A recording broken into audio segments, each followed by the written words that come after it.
¿Qué tal? ¿Cómo están, amigos y amigas de esta comunidad? Como siempre, un gusto, como siempre, un placer que nos acompañen, que nos permitan platicar con ustedes de el acontecer nacional e internacional. Muchas gracias por ser parte de esta comunidad y por todo lo que a ella comparten y a ella aportan.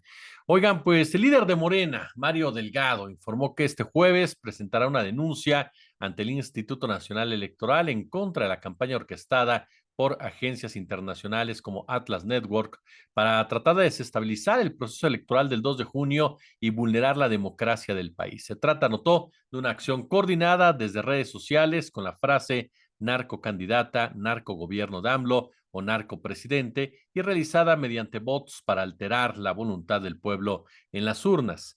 Dijo que empresas internacionales, petroleras, farmacéuticas, cigarreras como Exxon, Pfizer, entre otras, son las que están detrás de estas campañas, dado que se sienten afectadas por las decisiones tomadas por el actual gobierno. Mire, en este punto es importante detenernos porque en realidad así es. Andrés Manuel López Obrador, el gobierno encabezado por el político tabasqueño, ha tomado decisiones que directamente durante los últimos 5 años, de una u otra forma, han alterado el equilibrio de poder que muchas de estas empresas tenían con otras administraciones. El tema, por ejemplo, del etiquetado frontal en los productos. Parece algo muy sencillo, ¿eh? Pero realmente ha significado una disputa brutal, no solamente en México, sino también a nivel internacional, porque es una medida pensada en la infancia, pensada en las próximas generaciones.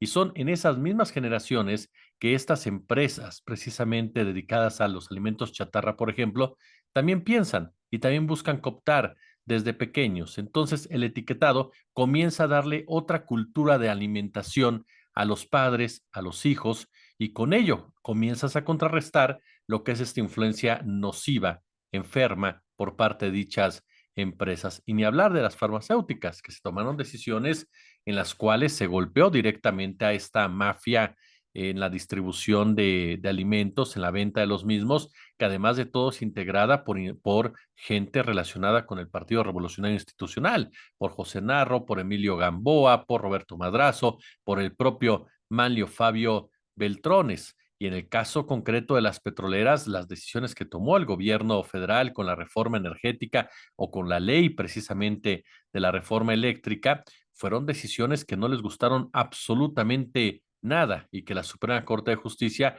se las devolvió en charola de plata, pero que el propio gobierno de López Obrador ha llevado a cabo acciones para evitar que estas empresas se sirvan con la cuchara grande. Retomando esta denuncia de Morena, durante la rueda de prensa, Mario Delgado presentó una gráfica en la que se señala que el director para América Latina de Atlas Network, es nada más ni nada menos que Roberto Salinas León, quien es primo de quien cree, de Ricardo Salinas Pliego. Destaca también que Atlas Network tiene nexos con la Cátedra Vargas Llosa, incluso que es financiada por el Departamento de Justicia de los Estados Unidos. Pues vaya nota que da a conocer Mario Delgado. Por supuesto que ya la oposición y muchos de sus corifeos consideran como un absurdo que Mario Delgado haya anunciado esto.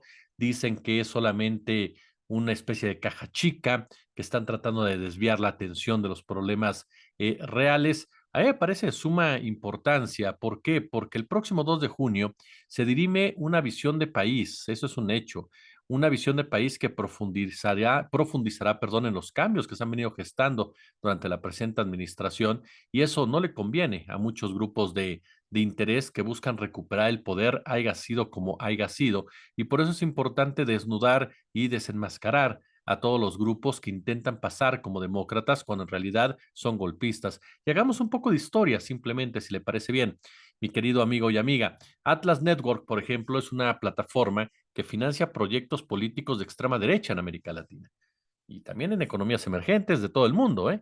En su página web, por ejemplo, asegura tener 478 organizaciones asociadas en 96 países. Cada año, afirma en su portal, otorga cientos de subsidios e inversiones en capacitación para promover, apoyar y fortalecer el trabajo de esos grupos. Y aunque no todos ellos, pues mantienen reserva la identidad de la inmensa mayoría, solo menciona a 8, de los cuales 2 son latinoamericanos. se dice, Libertad de Venezuela y Eleutera de Honduras. Incluso el maestro Temoris Greco, en un trabajo realizado para el periódico Milenio, si no mal recuerdo, dio datos contundentes. ¿Por qué? Porque comprobó que facilita la obtención de financiamiento de la National for Democracy y otras entidades ligadas al gobierno de los Estados Unidos. A su vez, fíjese bien, Atlas Network ha recibido fondos de las fundaciones de los hermanos Koch, que son famosos filántropos de la ultraderecha estadounidense, que bueno, desde hace 40 años por lo menos, otorgan financiamiento multimillonario a grupos conservadores, a grupos conocidos actualmente como libertarios, que son muy cercanos al señor Donald Trump. También, por supuesto, a campañas que nieguen, ¿no?, que existe el cambio climático global, a campañas en contra de las minorías étnicas, a campañas en contra de los migrantes. Es el verdadero poder, en pocas palabras. Igualmente, entre los financiadores de Atlas Network se encuentran megaempresas cuyas actividades tienen un grave impacto en la salud pública y en el medio ambiente, como la tabacalera Philip Morris, la petrolera ExxonMobil, que fueron mencionadas por Mario Delgado, y el responsable de su centro para América Latina, le reiteramos, es precisamente el primo de Ricardo Salinas Pliego, Roberto Salinas León, presidente del México Business Forum y director de Estrategia Económica de Televisión Azteca a inicios precisamente de la segunda década del presente siglo. Ahora, es muy importante, de verdad se lo digo, que en medio de lo que el maestro Carlos Facio llama circo electoral, que de parte de la oposición sobre todo ha estado tan ayuno de propuestas, de ideas políticas y tan pletórico de violencia homicida, conviene recuperar algunos ejes que tienen que ver con el lado oscuro de la plutocracia. Para preservar su interés, su dominio clasista, las grandes corporaciones necesitan estructuras que usted lo sabe, les permitan pensar futuras estrategias de expansión del capital. Sus institutos, fundaciones, think tanks, foros son los lugares de encuentro para elaborar visiones comunes, una cooperación entre sectores del poder económico, político, militar, comunicacional, normalmente considerados como separados, como independientes. ¿Por qué? Porque para que los pueblos no se rebelen, no se conviertan en un obstáculo, el control ideológico es fundamental, es clave. Incluso el maestro Facio en alguna ocasión señaló que las operaciones psicológicas y la guerra de la desinformación es asumida tanto por la oficina como por las agencias del Estado imperial. Hablamos del Departamento de Estado y de su red de embajadas, de consulados, de la Agencia Central de Inteligencia, la CIA, de la Agencia para el Desarrollo Internacional, USAID, de la cual vamos a hablar en un segundo, de la Fundación para la Democracia, todas ellas tapaderas de la CIA, la Agencia Informativa de Estados Unidos, UCI, y la Agencia de Estados Unidos para Medios Globales, agencias de relaciones públicas, ¿no? Como por ejemplo Edelman o BCW, que es Borson Master con Golf, y también por supuesto está Hill Norton, como por las compañías hegemónicas privadas conocidas como medios de comunicación, que en Estados Unidos, bueno, podemos hablar de AT&T, podemos hablar de qué le gusta Comcast, podemos hablar de Disney Company, podemos hablar, por supuesto, también de CBS Corp, podemos hablar, por supuesto, de Apple, podemos hablar de Verizon, en fin, ¿no? Que pertenecen a un puñado de plutócratas que han invertido en el sector para influir y para orientar a la llamada opinión pública mundial. Diría Noam Chomsky, ¿no? Para mantener a la chusma a raya mediante la manipulación, la desinformación y el entretenimiento. Y aquí entramos a un tema que en parte manejamos hoy por la mañana y que no quiero dejarlo fuera de este asunto, si ustedes me lo permiten, que son los medios, porque los medios son el soporte de los intereses del poder y a menudo distorsionan los hechos, mienten para mantener esos intereses a través de la fabricación del consentimiento y todo un sistema de adoctrinamiento para el control elitista de la sociedad.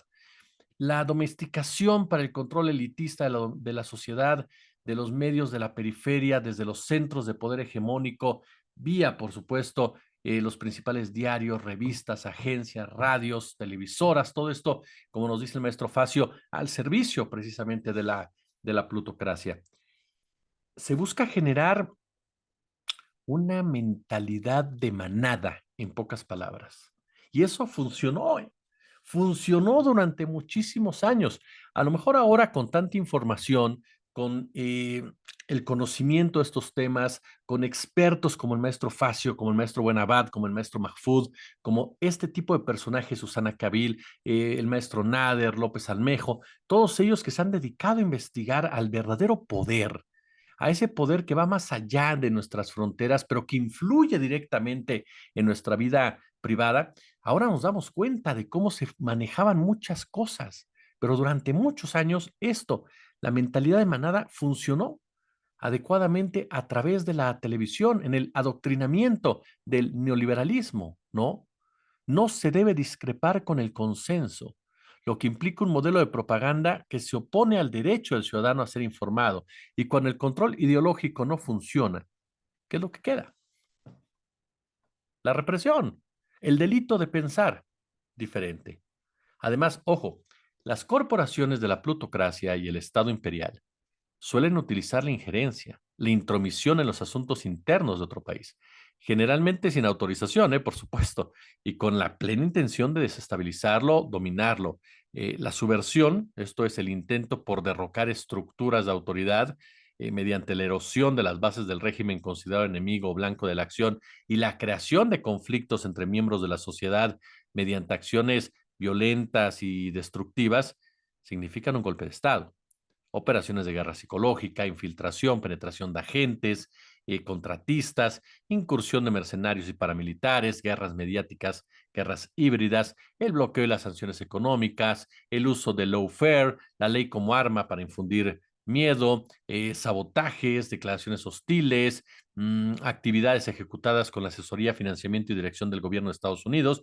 Y, por ejemplo, no es opinión, es información. Ahí está Bolivia, ahí está Cuba, ahí está Venezuela, ahí está Irán, ahí está Nicaragua. Y no es que uno defienda o critique a los mandatarios de aquellas naciones, pero la realidad es que Estados Unidos ha intervenido o ha tratado de intervenir en esas naciones. Deje de lado si quiere usted a Nicaragua, a Venezuela, que siempre generan esta controversia. Bolivia estaba creciendo con Evo Morales. Bolivia estaban cambiando las cosas, estaban moviendo el péndulo. Y por eso tumbaron a Evo Morales. Mucha gente dice, no, se ensorbeció, se enamoró del poder. No lo sé, no lo dudo. Pero la realidad es que mientras Evo Morales estuvo en el poder, las cosas fueron cambiando y mejorando para los sectores olvidados de Bolivia, en contra precisamente de los intereses norteamericanos. Y para lograr esto que le comento, es fundamental el papel de la USAID, ¿no? La historia de la Agencia de los Estados Unidos para el Desarrollo Internacional, que es muy larga, y el carácter de su filosofía, el alcance de sus acciones, hay que ubicarlos en el mapa político global en general y de América Latina en particular. Sus orígenes los encontramos en el Plan Marshall, por ejemplo, en la Alianza para el Programa, para el Progreso, perdón, en la Alianza para el Progreso que Estados Unidos, si no mal recuerdo, impulsó entre 1948 y 1961. Todo esto para enfrentar el nuevo mapa político resultado de la Segunda Guerra Mundial y del triunfo de la Revolución Cubana. Ahora, las líneas de separación entre los programas de asistencia para el desarrollo y de asistencia militar se han ido volviendo cada vez más difusas. El hecho de que ambas hayan tenido desde el principio el objetivo de evitar la expansión de las ideas revolucionarias, llámese contención, la doctrina Johnson, o reversión, la doctrina Reagan, les ha ido complementando y articulando alrededor de la concepción de la subversión. Y este concepto, desde la perspectiva de los teóricos estadounidenses, implica la puesta en marcha de medidas y mecanismos no militares, fíjese bien, no militares, para la consecución de objetivos militares, tales como, por ejemplo, abrir letrinas, construir puentes, prestar servicios odontológicos, de la salud en general, desarrollar programas sociales. Y usted me preguntará, Jesús, ¿y qué de subversivo puede tener estas acciones? Bueno, pues aparentemente nada, pero como bien lo señaló en su momento el general Somers, ¿no? Se trata de conquistar el corazón y la mente de la gente. ¿Para qué? Para dejar sin base social a las fuerzas antisistémicas, para que la gente crea que el sistema sí funciona. Entonces, entre los programas sociales y las asistencias militares de USAID está el espacio generalmente invisible para el posicionamiento discursivo de ideas antirrevolucionarias y para la puesta en marcha de mecanismos de recolección primaria de información con fines de inteligencia. Y ambas son llevadas a cabo por USAID desde su fundación, y USAID utiliza a toda su capacidad de think tanks nacionales e internacionales, ¿no? Hablamos, por supuesto, de organizaciones que seguramente usted ha escuchado en otras ocasiones. ¿Por qué? Porque voces cercanas al mundo empresarial y al circuito estadounidense de los think tanks, de las fundaciones, de las redes pro mercado, se han posicionado como actores centrales precisamente de la oposición, de la derecha, en pocas palabras. El capital ha entendido lo redituable que puede resultar hacer política, por ejemplo, en las universidades, porque ya le hablé de medios de comunicación, ya le hablé de empresas, el sector laboral, el sector comunicación, el sector digital, pero también están metidos en las universidades y desde hace un tiempo están invirtiendo de una manera sumamente perversa. ¿Por qué? Porque es una intervención sistemática en los planteles. Sus promotores han buscado conformar un ejército de intelectuales que opera a lo largo y ancho de nuestro continente y que con formación política y académica y apoyo de grandes capitales busque corroer paulatinamente los principios de solidaridad, de justicia social, ¿no? De conciencia de clase impulsados por las verdaderas izquierdas de América Latina, sin importar que eso signifique llegar a minar la democracia en el nombre de lo que conciben como libertad. Y sí, sé que en México ya se hizo, porque México es un laboratorio de todo esto. ¿Cuándo? El Salinato. Carlos Salinas, Ernesto Cedillo, Guillermo Ortiz, Francisco Gil Díaz, Pedro Aspe, ¿quién le gusta de todo ese grupo? Todos mexicanos educados fuera de nuestro país: Emilio Lozoya, Luis Videgaray, Enrique Peña Nieto, Felipe Calderón, Agustín Carstens, Javier Lozano, Ildefonso Guajardo, y no acabamos, José Ángel Gurría, y no vamos a acabar, ¿eh? Gente educada en otras universidades que llega a México con una mentalidad totalmente colonizada y respondiendo a intereses internacionales. Actualmente, por supuesto, se lleva a cabo bajo las siglas de Students for Liberty, ¿no? Una red internacional de organizaciones liberales creada apenas en 2008 con un financiamiento privado. Y como en más de 100 países del orbe, esta organización SL opera también en México desde hace años. Y en este tiempo ha construido vasos comunicantes con organizaciones de derecha, la Coparmex, el PAN, asociaciones privadas, ha incorporado su estructura a jóvenes de universidades como la UNAM, como la UAM, como el Tecnológico de Monterrey, colabora además con organizaciones civiles de magnates mexicanos, funciona como espacio de creación de cuadros políticos para su causa y SL se aleja del canon de lo que es concebido como conservador por parte de la izquierda. Fíjese usted, cómo van evolucionando. ¿Por qué? Porque SL lo que hace, a diferencia de otras organizaciones vinculadas con USAID, lo que hace es apoyar las marchas del orgullo lésbico gay, promueve el feminismo, promueve la liberación del mercado de cannabis, asiste a la Cámara de Diputados para intervenir en encuentros juveniles, organiza encuentros por la libertad. Su agenda crece en la medida en el que el mercado puede incorporar a sus engranajes de rentabilidad la diversidad de expresiones culturales e incluso las luchas colectivas. Siempre, aquí viene la trampa, siempre que las bases del capitalismo, es decir, la explotación del trabajo y la expoliación de la naturaleza, el extractivismo, ¿no? Con las consecuentes desigualdad que esto genera, pues no sean cuestionadas. A escala local hablamos de Claudio X González, ¿no? Kimberly Clark de México, Alberto Mayeres, que es Grupo Val, Germán Larrea, que es Grupo México, Antonio del Valle Ruiz, que es Mexichem, Joaquín Díez Morodo, que es Banamex Fundación Maelva, Alejandro Ramírez, que es Cinépolis, Eduardo Tricio, que es Lala, los hermanos Torrado, que son la Fundación Alsea, Agustín Coppel, de Grupo Coppel, que son los principales contribuyentes de Mexicanos contra la Corrupción y la Impunidad, de Claudio X González, y que están vinculados con centros de pensamiento como el Instituto Mexicano de la Competitividad del INCO, el Instituto de Pensamiento Estratégico Ágora, Funsalud, Etos, Mexicanos Primero, México Evalúa, Integralia, de Luis Carlos Ugalde, Transparencia Mexicana, de Federico Reyes Heroles, avalados por el Consejo Mexicano de Negocios, por el Consejo Coordinador Empresarial, por Coparmex y financiados desde el exterior por la USAID, la NED y por supuesto Atlas Network.